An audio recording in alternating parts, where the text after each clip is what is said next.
What's up, guys? So I've had a lot of questions recently around RPE. Specifically, like I'm having issues trying to gauge my RPE during my lifts. Um, and then I bring up you need to anchor your RPE, and then the response is typically like, I don't know how to do that, or what does that look like, so on and so forth. And I realized not a lot of people have actually spent the time to develop their own RPE scale. For those of you who don't know, RPE stands for rating of perceived exertion. Depending on the scale you use, so like most medical scales will be like a 5 to 12 or a 5 to 21 scale, so the Borg scale. Most powerlifters, for this example, is just going to be the typical 0 to 10 scale. I like the RTS scale. It makes it pretty simple and laid out in terms of definition of what each one would be. The classic example is an RPE 10 is going to be you could not do one more rep regardless. It's not an if, and, or maybe. An RPE 9 is going to be like you can maybe drive out one more rep. That was RPE 9.5. RPE 9 was you could probably do another rep. And then RPE 8.5 was you definitely could have gotten a second rep of that weight, but it would have been a grinder. RPE 8 would have been like a really solid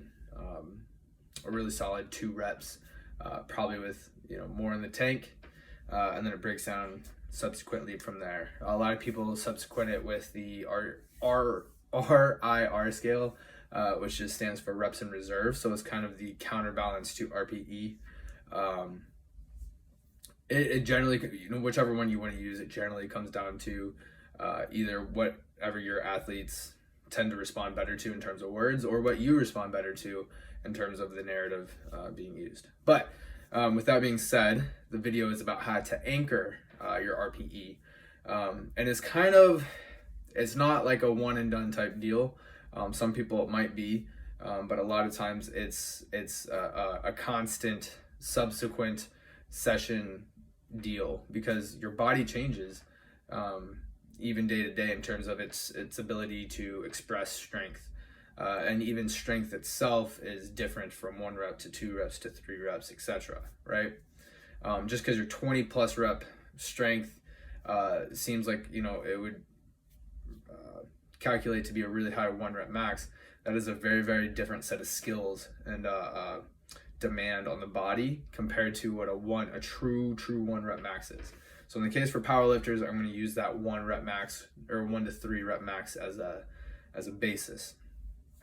And I'm going to give an example of kind of what I did with one of my athletes recently to kind of develop the RPE scale for them. So the set was, I wanted them to work up to a single set. I think it was actually 2 sets, but 1 to 2 sets for 1 and an RPE 8 to 9. I wanted them to then back off by essentially I just say subtract 10 to 15, maybe 20% of the weight.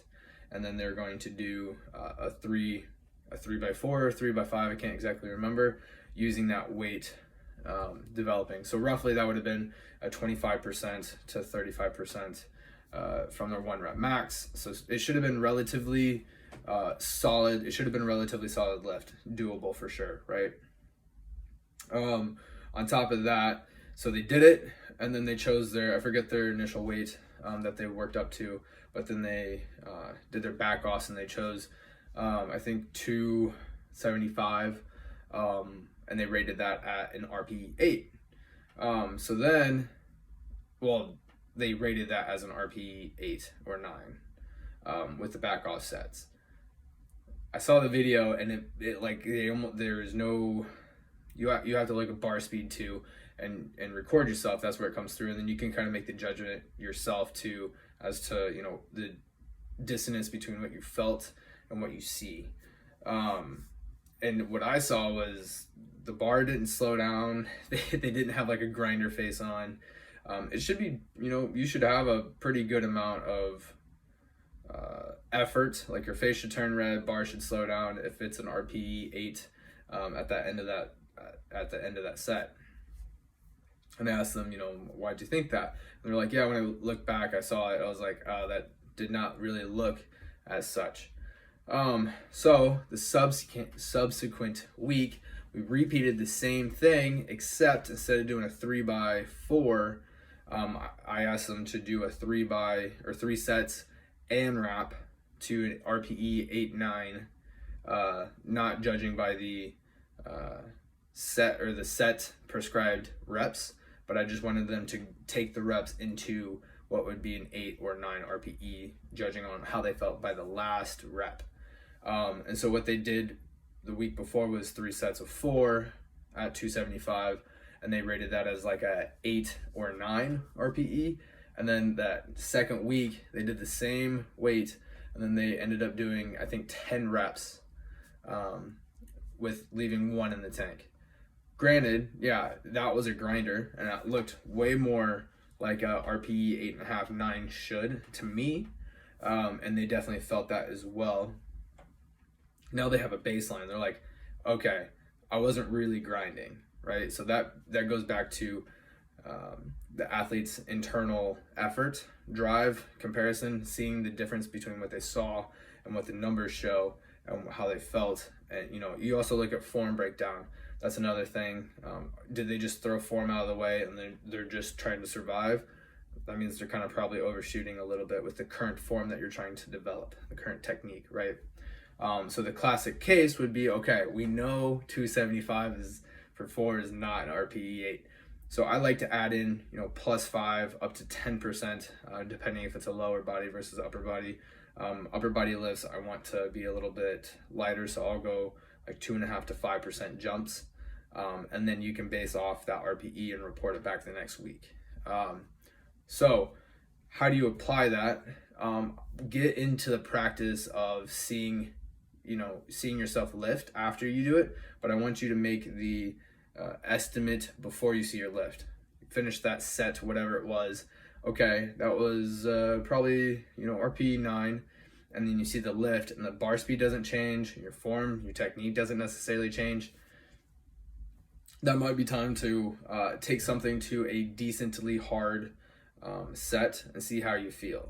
So when I mean that, it's like do an AMRAP style, maybe not technically to true failure, but when you start to feel like you're throwing your technique out or that bar speed really slowed down, or at least it felt like it did, then call it, record the reps, and then record your RPE, and then you kind of compare it week to week. Like I said, it's going to be something that takes not 1, but 2, maybe possibly 3, 4 weeks to establish your own baseline, but then you can go back and look at it and then use that as a reference. And again, it's just a reference because you're going to get plus or minus stronger, weaker, depending on the block and your fatigue level and your recoverability, things like that. The goals of the block as well. Was it a development block, a hypertrophy block, etc., where you're trying to overload, things like that.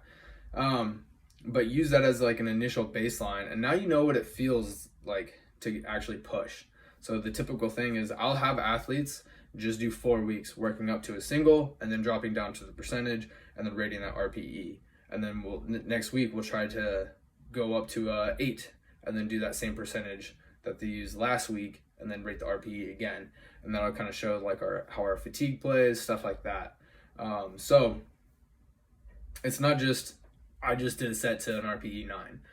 You have to kind of back it up, but stay within your means. That's why I subtract. So you play with the intensity, and then you can go through with a lower intensity, moderate volume style lift. That way you stay within your means.